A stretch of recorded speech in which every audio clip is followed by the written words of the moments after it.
Hello students, welcome you all in our Periwinkle 555 YouTube channel। तो आज हम बात करेंगे क्लास 10th के साइंस पेपर 1 के लेसन नंबर 9 के बारे में, दैट इज कार्बन कंपाउंड्स। सो इस लेसन में हमने अपनी पिछली वीडियो में ऑक्सीडेशन रिएक्शन जानकारी ली, किस तरह से कार्बन कंपाउंड में ऑक्सीडेशन हो जाता है, तो उसके बारे में हमने जानकारी ली। तो चलिए बढ़ते हैं अपने नेक्स्ट रिएक्शन की तरफ। And our next topic is addition reaction. So इसके ऊपर भी आपको बोर्ड में 3 मार्क्स का क्वेश्चन पूछा जाता है। एडिशन रिएक्शन जो है वो एक्सप्लेन कीजिए, उसके कुछ एग्जाम्पल जो है वो आपको यहाँ पर मेंशन करने हैं। तो चलिए देखते हैं। यहाँ पर फर्स्ट ऑफ ऑल उन्होंने एक एक्टिविटी दी है, ट्राई दिस। आपको उसमें क्या बताया देखिए, apparatus, test tube, dropper etcetera. Chemicals आपको लगने वाले हैं tincture iodine, bromine water, liquefied vanaspati ghee, various vegetable oil, उसमें peanut, safflower, sunflower, olive etcetera. तो ये आप ले सकते हैं। यहाँ पर आपको बताया है प्रोसीजर के बारे में। तो आपको प्रोसीजर में देखिए, take 4 ml oil in the test tube and add 4 drops of tincture iodine और ब्रोमीन वाटर इन इट। आपको क्या करना है, 4 ml जो ऑयल जो है वो टेस्ट ट्यूब में लेना है एंड 4 ड्रॉप जो है उसमें टिंक्चर आयोडीन, या फिर टिंक्चर आयोडीन अगर अवेलेबल नहीं है तो आप ब्रोमीन वाटर भी यूज़ कर सकते हैं।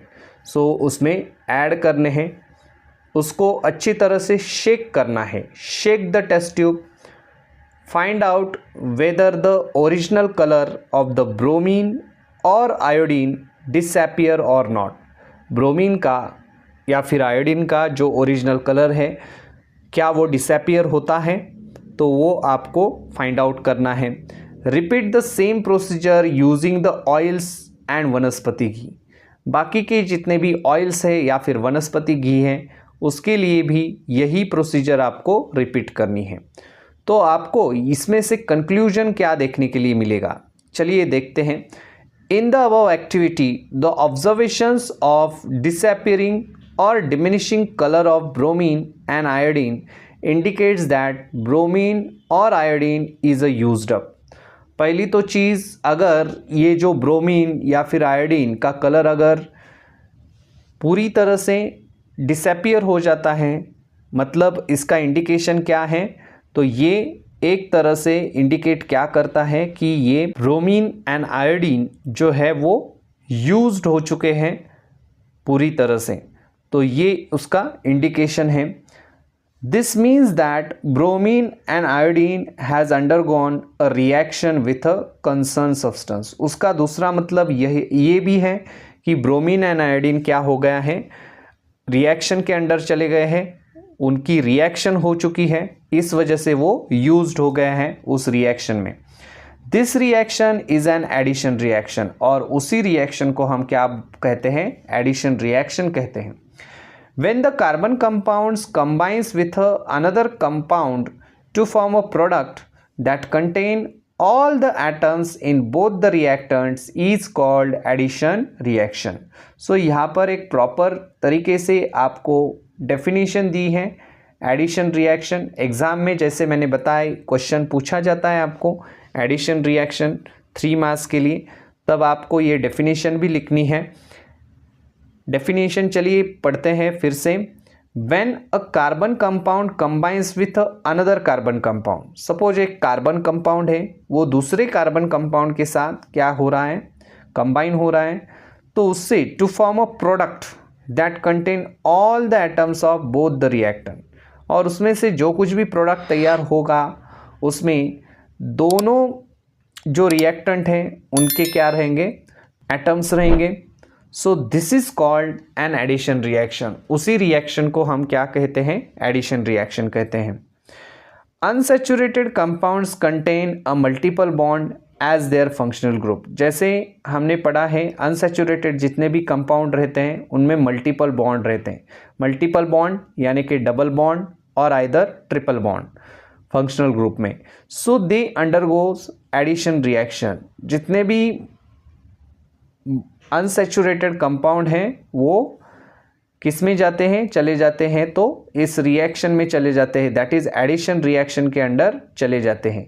तो ये चीज़ आपको ध्यान में रखनी है। आपको एमसीक्यू के लिए भी क्वेश्चन पूछा जाता है, unsaturated compounds undergoes dash reaction.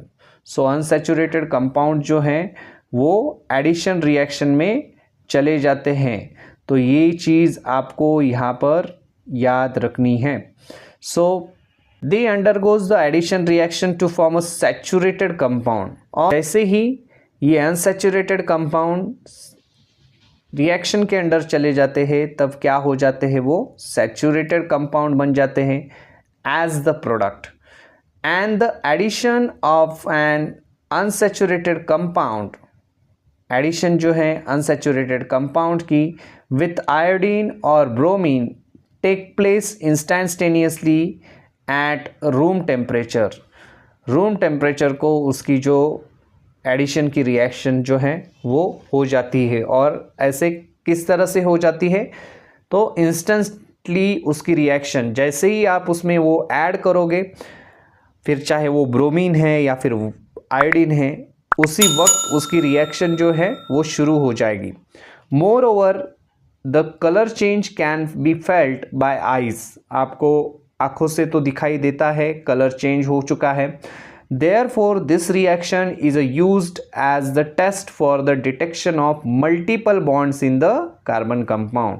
तो आपको एग्जाम में एमसीक्यू के लिए ऐसा भी क्वेश्चन पूछा जाएगा कि dash reaction is used as the test for detection of multiple bonds in a carbon compound. किसी भी कार्बन कंपाउंड के मल्टीपल बॉन्ड डिटेक्ट करने के लिए कौन सी रिएक्शन यूज़ की जाती है, तो ऑब्वियसली एडिशन रिएक्शन यूज़ की जाती है। इन the above activity the colour of iodine और bromine disappears in the reaction between an oil and iodine, and however there is no color change with the वनस्पति घी। उन्होंने क्या बताया है, लेकिन वनस्पति घी के बारे में उन्होंने बताया कि कलर चेंज जो है वनस्पति घी का नहीं होता। What inference will you draw from this? इससे आपको क्या पता चलता है, जहाँ पर कलर चेंज होगा वहाँ पर आपको पता चलता है कि मल्टीपल बॉन्ड्स प्रेजेंट हैं, लेकिन जहाँ पर कलर ही नहीं चेंज होता, नो कलर चेंज, तो वो क्या है, ऑब्वियसली सैचुरेटेड कंपाउंड है, वहाँ पर सिंगल बॉन्ड है। So what inference will you draw from this? Which of the following substances do contain a multiple bond? यहाँ पर पूछा है कौन से substances ऐसे हैं जिनमें multiple bond हो सकता है। तो यहाँ पर आपको एक टेबल दिया है फैटी एसिड का। तो आपको इस टेबल में खास करके ये डबल बॉन्ड वगैरह पूछा गया, लेकिन ये एग्ज़ाम को ज़्यादातर पूछा नहीं जाता। आपको क्या करना है, आपको ये दो कॉलम अच्छी तरह से करके रखने हैं, name and their molecular formula, क्योंकि आपको ये जो है stearic acid, oleic acid, palmitic acid, linoleic acid, so ये जो हैं और उनके जो फार्मूलीज़ हैं वो देखकर रखने हैं, अच्छी तरह से लर्न कीजिए, क्योंकि आपको ये मैच द पेयर के लिए पूछे जाते हैं। तब आपको ये लिखने के लिए आनी चाहिए, या फिर कहीं पर ऑब्जेक्टिव क्वेश्चंस में आपको ये पूछे जाते हैं स्टेरिक एसिड का फॉर्मूला लिखिए या फिर ओलिक एसिड का फॉर्मूला लिखिए। तो इस तरह से आपको मॉलिक्यूलर फार्मूली जो है वो इन चारों की पता होनी चाहिए। तो इतना ही आपको ये यहाँ पर लर्न करना है। नेक्स्ट यहाँ पर देखिए, तो the unsaturated compound can also undergo addition reaction with hydrogen to form a saturated compound. जैसे ही हमने देखा कि अनसैचुरेटेड कंपाउंड एडिशन रिएक्शन के अंडर चले जाते हैं तो उनका क्या बन जाता है, सैचुरेटेड कंपाउंड बन जाता है। However it is necessary to use the catalyst like a platinum और निकेल। लेकिन ये रिएक्शन होने के लिए आपको प्लैटिनम या फिर निकेल जैसे कैटलिस्ट का यूज़ करना पड़ता है for this reaction. So we have already seen that catalyst is such a substance due to presence of which the rate of reaction changes without causing any disturbance to it. तो आपको यहाँ पर properly catalyst की definition दी है। Catalyst किसे कहा जाता है, तो यहाँ से एक्चुअली आप लिखेंगे catalyst is a such a substance due to presence of which the rate of reaction changes, reaction का रेट चेंज हो जाता है without causing any disturbance to it. Disturbance to it मतलब क्या, उस रिएक्शन को कोई डिस्टर्बेंस नहीं होता, सिर्फ रिएक्शन का जो रेट है, स्पीड जो है वो क्या हो जाता है, चेंज हो जाता है। तो ये चीज़ आपको लिखनी है। डेफिनेशन में आपको क्वेश्चन पूछा जाता है कैटलिस्ट का। सो यहाँ पर देखिए एक रिएक्शन आपको बताई है। So this reaction is used for the hydrogenation of the vegetable oil. देखिए आपको ये जो रिएक्शन है, एडिशन रिएक्शन को कई बार हाइड्रोजनेशन रिएक्शन के नाम से भी आपको दिया जाता है, एग्जाम में पूछा जाता है क्वेश्चन, हाइड्रोजनेशन रिएक्शन लिखिए या फिर एक्सप्लेन कीजिए। तो ये हाइड्रोजनेशन रिएक्शन भी कहा जाता है। ये है तो हालांकि एडिशन रिएक्शन ही। सो इसमें क्या कर रहे हैं हम, देखिए hydrogenation of the vegetable oil, vegetable oil का क्या कर रहे हैं हम, हाइड्रोजनेशन कर रहे हैं, यानी कि addition of the hydrogen, hydrogen इसमें ऐड कर रहे हैं हम। तो अभी देखिए किस तरह से एडिशन होगा।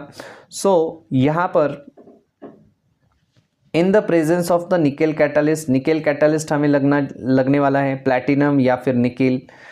You have seen in the above activity that the iodine test indicates the presence of multiple bond। iodine test किस लिए की जाती है, तो मल्टीपल बॉन्ड को क्या करती है, इंडिकेट करती है। Double bond in a particular in the molecules of the oils while vanaspati ghee, जैसे वनस्पति घी जो है is found to be the saturated, वनस्पति घी सैचुरेटेड रहता है। The molecules of the vegetable oil contain long and unsaturated carbon chain.